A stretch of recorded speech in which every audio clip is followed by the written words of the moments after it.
Hello and good day. My name is Lisa Brown and my pronouns are she and her. I come to you today to talk about inclusive leadership.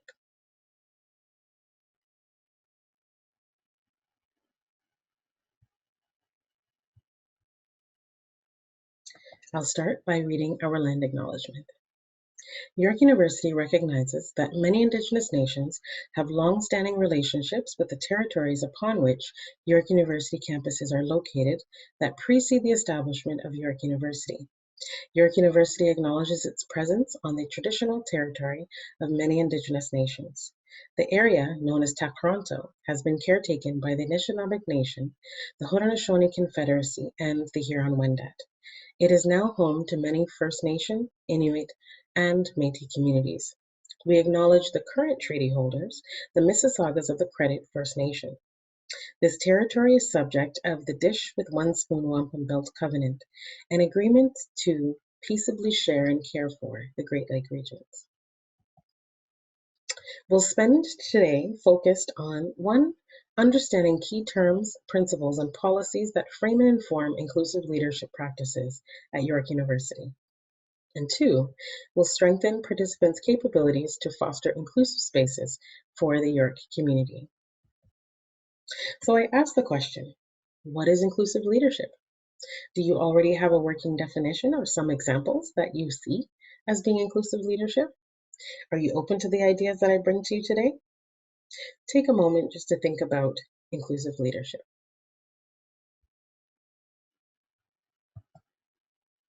At York University, we define inclusion as the ongoing exercise of ensuring the university values and proactively cultivates difference so that each individual can achieve their full potential and bring their whole selves in service of the academic plan.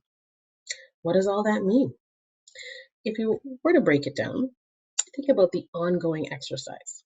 It not being one checklist that you've got all the boxes ticked off and you're good to go. In fact, it's a continual practice of reflection, checking in with one another and asking, how can we do better? How can we improve? Where the university values and proactively cultivates difference, this is an embrace of diversity as a strength and a value. Recognizing the positive outcomes that come when folks with different backgrounds and identities can share their experiences and drive change.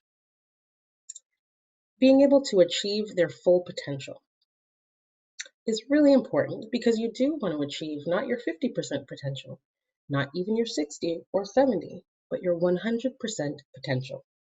Being able to bring your whole self in service of your academic plan is that you're not leaving any aspect of who you are and your identity behind. You have an opportunity to achieve that academic plan and goals with all aspects of who you are.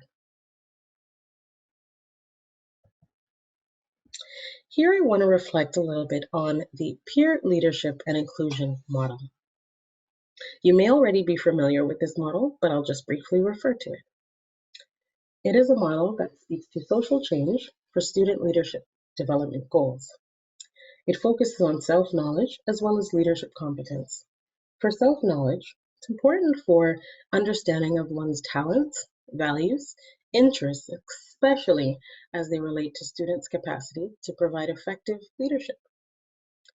Leadership competence refers to the capacity to mobilize oneself and others to serve and to work collaboratively. Teaching leadership from 3 perspectives as outlined here. From the individual perspective, students are able to identify and develop personal qualities to support group functioning and positive social change. It includes developing self-awareness, aspects of congruence or an alignment between actions and values and beliefs, along with competence. For group perspectives, it's where students are able to identify and develop collaborative leadership processes that facilitate the development of desired individual qualities, as I mentioned above, where you think of self-awareness. But it also is to affect positive social change. And that might include collaboration, common purpose, and conflict with civility. The ability to respectfully agree to disagree okay, for example, is an important skill. Lastly, community. Students identify and are able to pursue service activities, most effective in energizing the group and in developing desired personal qualities in the individual. This also includes engagement with community and civic responsibilities, working towards positive social change. Think about it. How does this model connect to inclusion?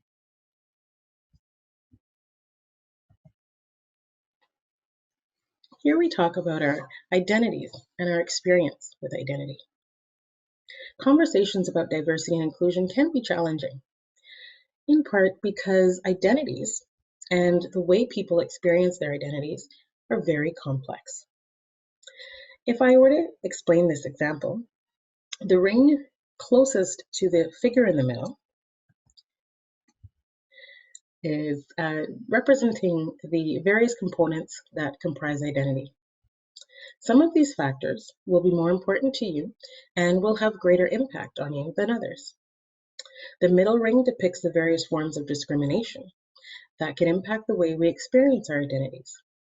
These forms of discrimination can stem from ideas about which identity factors are more desirable and what behaviors are expected from people.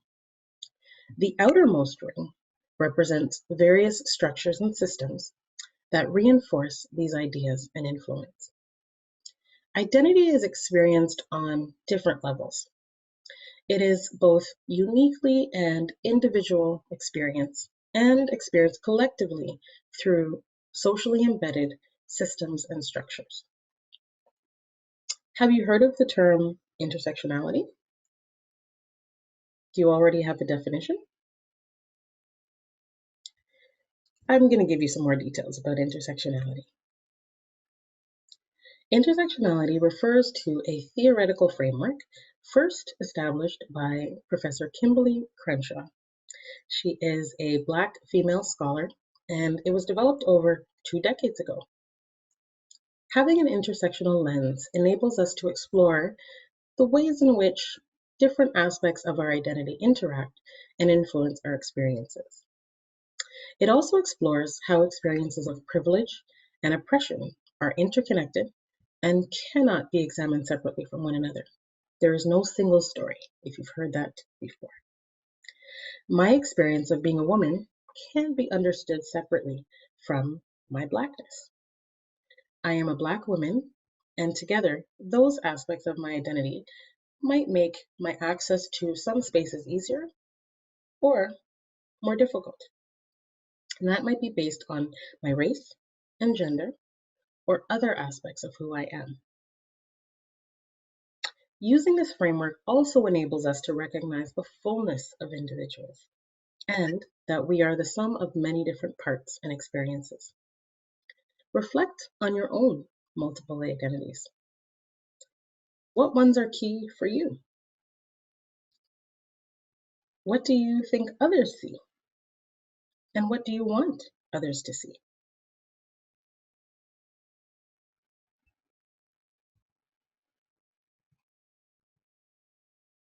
Here I want to focus on 2 key terms when we talk about inclusive leadership. This notion of power and of privilege. If you ask the question, what is power? Power is defined as a confluence of factors that allow a person to have control over their circumstances or others. Privilege is a set of unearned benefits given to people who fit into a specific social group. Think about power for a moment. What are some ways you might have power?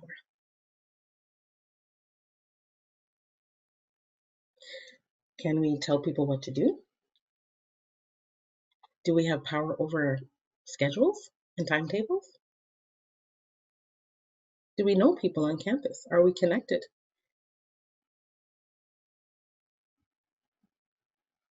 And think about privilege for a moment. We usually do this exercise of paper throwing. You give everyone a piece of paper where they might be situated in a room, and you'd have a bin garbage bin, any type of bucket that might be closest to one area. And you ask everybody from where they are standing to try and crumple up that piece of paper and throw it in the bin, wherever they might be. Can they all get it in the bin? Is there any obstructions? Are there people in the way? What happens? Again, privilege being a set of unearned benefits given to people who fit into a specific social group. Privilege operates on personal and interpersonal, as well as cultural and institutional levels, and gives advantage and favor and benefits to members of dominant groups at the expense of members of target groups or marginalized groups. Privilege is characteristically invisible to people who have it. People in dominant groups often believe that they earned the privilege so that they enjoy, or that everyone could have access to these privileges if only they worked to earn them. In fact, privileges at times are unearned and they are granted to people in the dominant groups whether they want those privileges or not, or regardless of their stated intent. It's important to focus on power and privilege. And so I encourage you to, if you Google and check out the privilege walk, you'll get a sense of this exercise and what it might mean. To ask the question, why is it important to be aware of power and privilege as York University peer leaders?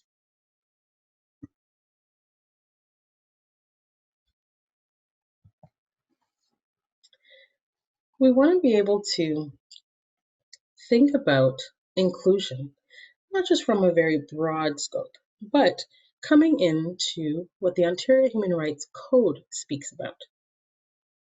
The Ontario Human Rights Code is framed within a structure. It's a legal structure, and this is how we do our work at the Center for Human Rights, Equity, and Inclusion. It's a policy framework developed by the Ontario Human Rights Commission. The basic principle of the Ontario human rights system is that all Ontarians can live, work, and play with dignity, contribute to society, and have access to opportunities without discrimination based on any one of the code grounds represented here. There are 17 protected code grounds. This applies to 5 different social areas: employment, services and goods and facilities, housing and accommodation, contracts, and membership affiliations with unions or trade organizations. As an employer, landlord, service provider, the code applies to York University. As students, you also have rights and responsibilities under the Ontario Human Rights Code. The code grounds are intended to protect the rights of those who are vulnerable and often most marginalized. People who are already privileged typically don't need these types of protections. You'll notice that CREED has been updated in 2012, and that is because it was modified to include spirituality and non-religious belief systems. The code was also updated in 2012 to include gender identity and gender expression as protected code grounds. Gender identity is each person's internal and individual experience of gender. It is their sense of being a woman, a man, both, neither, or anywhere along a gender spectrum. A person's gender identity may be the same as or different from their birth assigned sex. Gender identity is fundamentally different from a person's sexual orientation. Gender expression is how a person publicly presents their gender. This can include behavior and outward appearances such as dress, hair, makeup, body language, and voice. A person's chosen name and pronouns are also common ways of expressing gender. This is an example of how the Commission engages with the Ontarians in our society to identify challenges and barriers experienced by marginalized communities, and it takes a step to address them. Right now, the Commission is actually considering adding socioeconomic status and refugee status as protected code grounds. It is important to know your rights and the options that are available to reinforce these rights. You can always get more information about different code grounds at the Ontario Human Rights Commission website. They have lots of great materials, free resources that you can check out.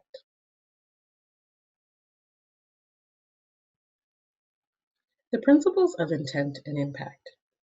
Intent and impact are indeed two important principles. You must bear these in mind when you're managing a human rights concern. According to the Ontario Human Rights Code, it doesn't matter if you did not intend to discriminate. The Code and the Ontario Human Rights Tribunal looks at what actually happened and the effect that it has as far as discriminatory behavior. The Code is remedial, meaning it does not mean to be punitive. There are no legal damages if someone is found to be in violation of the Ontario Human Rights Code. The tribunal will identify the issues and offer solutions. Solutions may include restorative justice processes between parties, potentially seeking apologies and statements of apology, or fixing accessible access to buildings.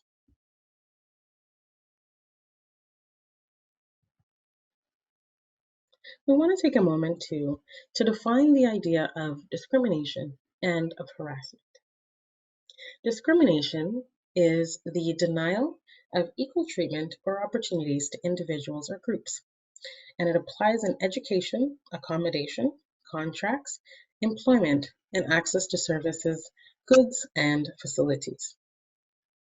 Harassment is a pattern of comments or behaviors ought known or reasonably to be known to be unwelcome.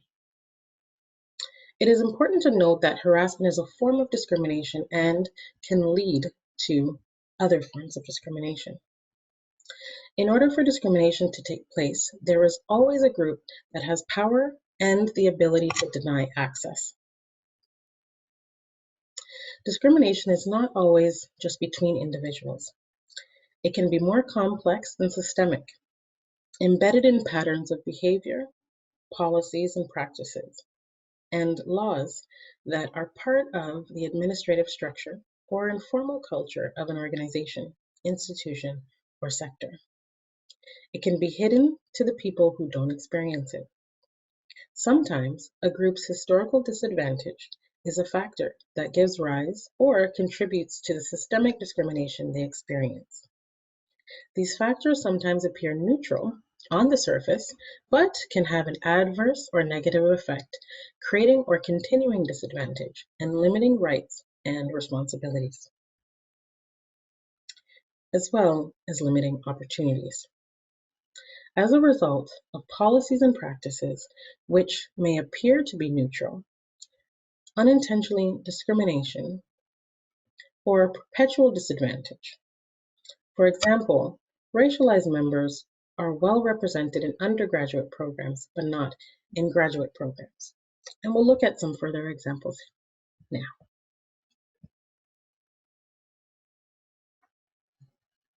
Microaggressions are considered a very subtle type of discrimination.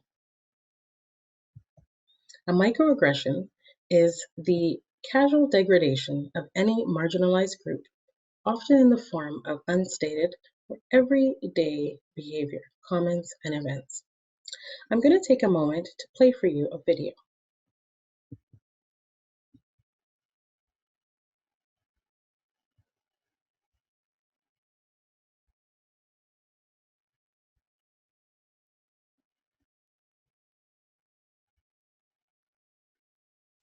Ew! Get off of me! Sophie, go with the little girls room for a minute, okay? So excited! I want to work. It's gonna be tough. They're there's going to be some things that you're going to be able to get that other people in the office don't get. One of them, gym membership. Hey, you want me to lose weight? No, I don't want you to.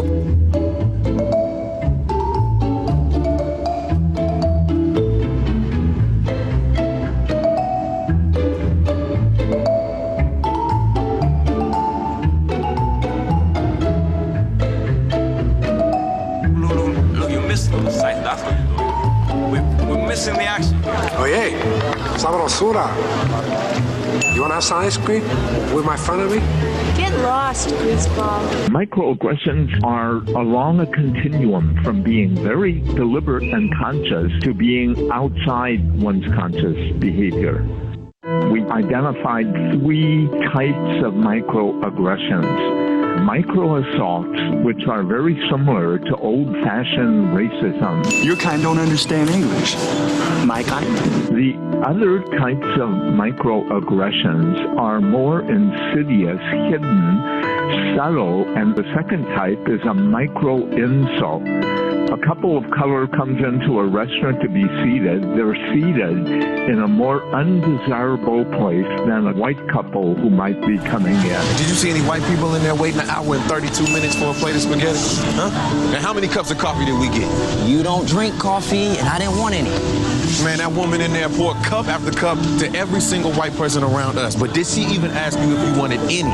A micro-invalidation assailed their racial identity and self-esteem. Let's say African Americans, they are dangerous and criminal. You see that? Why, she's cold. She got colder as soon as she saw us, though. Oh, man, come on, don't stop. Man, look around you, man. You couldn't find a whiter, safer, or better lit part of this city right now. There can be racial microaggressions, sexual orientation microaggressions, disability microaggressions, and gender microaggressions. Catcalls, staring at a woman's breasts or legs. It's a microaggression because it fulfills the theme of what we call sexual objectification.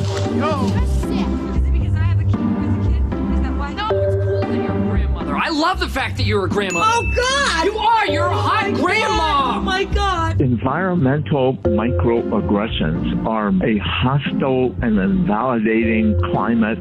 If you choose to stay, you will be uncomfortable. Yo, Mook! A couple of words of pie. Mookie! What? Come here, the brothers up on the wall. Man, ask Sal, right? Hey, Sal, how come you got the brothers up on the wall here? You want brothers on the wall? Get your own place. You can do what you want. Making trouble? Yeah, I'm a troublemaker. I'm making trouble. You both. Just coming in here looking for trouble. Suppose I busted your head. Microaggressions are cumulative, and any one may represent the feather that breaks a camel's back. Near the bush, you said you were going to get Jose to do it. He here gardening, why you don't finish? Lucy, you know I don't speak Mexican. I'm not a Mexican.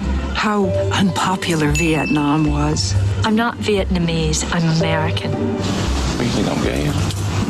Aren't you? What's the matter with you? Do I look gay to you? Do I look gay to you?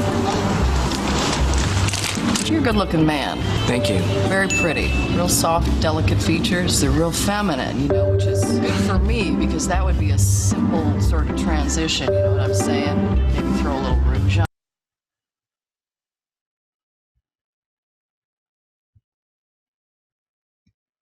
Now, how many of you have seen this video before? How do you feel after watching it? Have you experienced or witnessed what we would refer to as microaggressions? Do you know how to recognize microaggressions and how you might intervene? It is very important to think about the subtleties of how discrimination can manifest, and think about your role as an inclusive leader to address these concerns.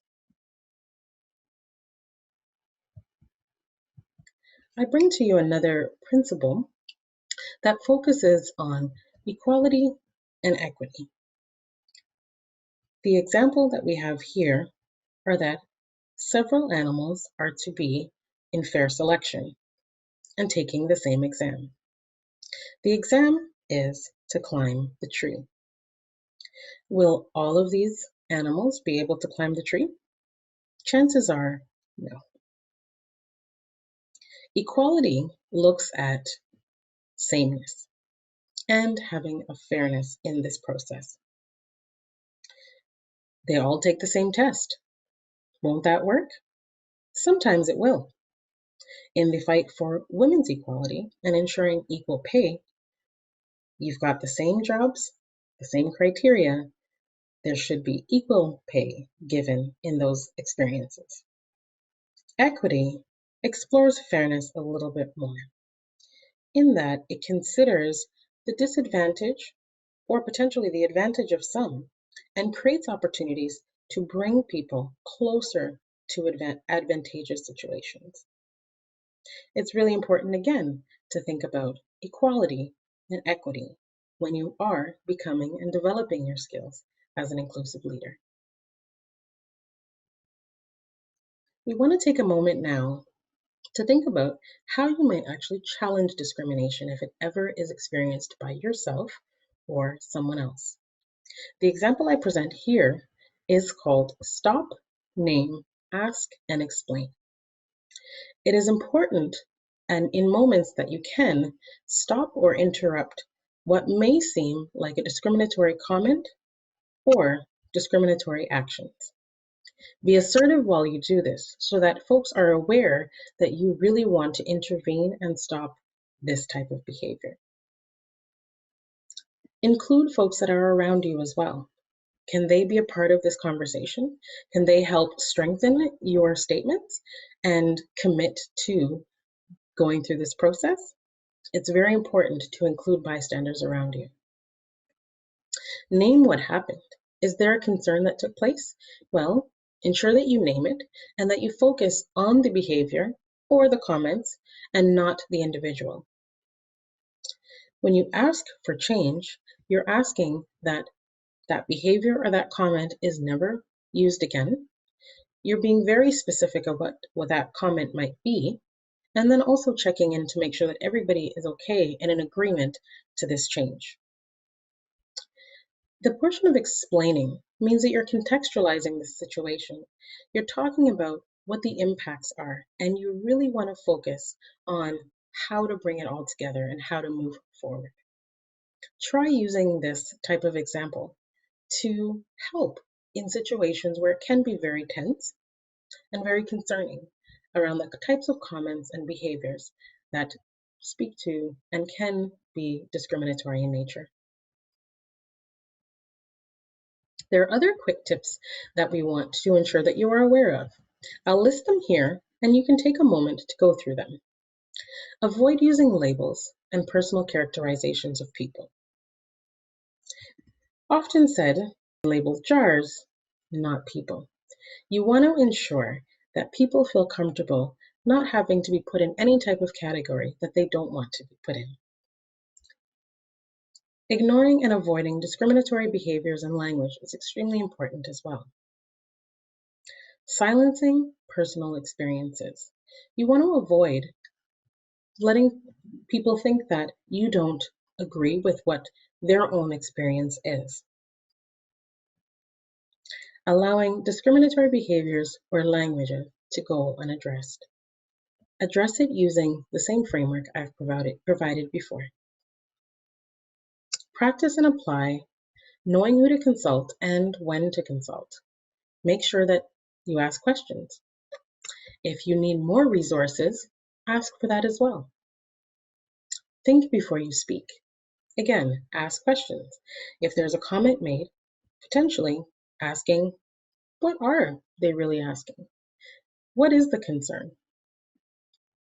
Apologize if needed, and ask for an apology if you find yourself in a situation where a comment that you've made has been deemed discriminatory in nature. Be willing to reflect on your own words and actions. Think about potential impacts on other people.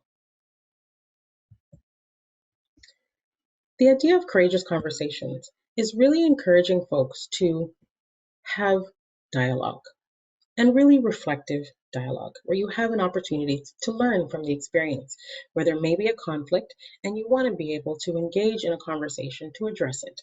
It's a moment to meet your minds together and come to some types of conclusions or maybe agree to disagree.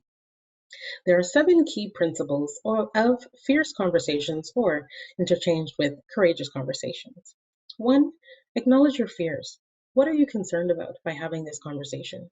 Acknowledging that will be important to even beginning the first step. Acknowledging your ego. Why would you be challenged or get your back up if somebody is talking to you about these conversations? Think about you going to these conversations and what you need to lay down, so to speak, the concerns and the attitudes that you might have to put aside. Know why you want to have the conversations. Why is it important? Are these people folks that you see every day? And if you want to have this conversation, it's important because you want to get to the other side of the challenge. Be prepared to experience discomfort. It's never easy to have these hard conversations. So knowing that going in is really helpful, and setting the tone to ensure that you feel comfort even through discomfort. Be honest about your expectations. There are times where, again, agreeing to disagree will be the next best step. Agreeing to a certain midpoint might also be another outcome. Think about your expectations and be honest about your expectations. Setting the emotional tone for the conversation. There are many emotions that can come up when you're dealing with challenges. And so again, acknowledging those emotions and potentially putting them out on the table is very important too. Being authentic and in the moment. Be present. Make sure that you are communicating all that you want to be able to communicate. Oftentimes, people write things down just to ensure that all of their points are addressed. Be in the moment, which means not being on your cell phone or distracted in any way. Put all things aside and engage in this dialogue, this very important dialogue. I will leave some case studies for you to think about. It is really important that once you've read through those case studies, that you'll think about some of the questions that are posed here and how you might respond. Again, rely on some of the strategies that we've provided throughout this session. Thank you so much for being a part of this session today. Our Center for Human Rights, Equity, and Inclusion at York University is located at 2070 Victor Philip d'Adelaide. And if you come to our offices, it's just before the overpass going into the Seneca building. We have recently launched a campaign with SCLD group called You Belong. We really want to create opportunities for people to not only get a sense of inclusion, but a sense of belonging. We have a number of services, and we sit at a number of tables and committees, really providing information about and bringing a human rights lens to these conversations. We host a number of events, so please check them out when you have an opportunity. Thank you so much for spending your time. Take care.